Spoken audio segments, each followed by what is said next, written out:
Now we go File, and Import. Then you have seen new window. And select your video in your computer.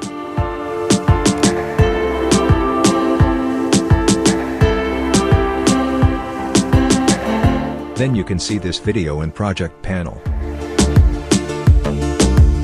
Then video drag and drop on timeline. You can see your import video on timeline. The upper part is the video and the lower part is the audio part.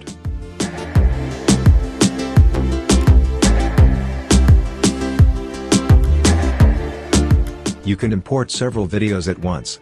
And a few selected videos can also be imported.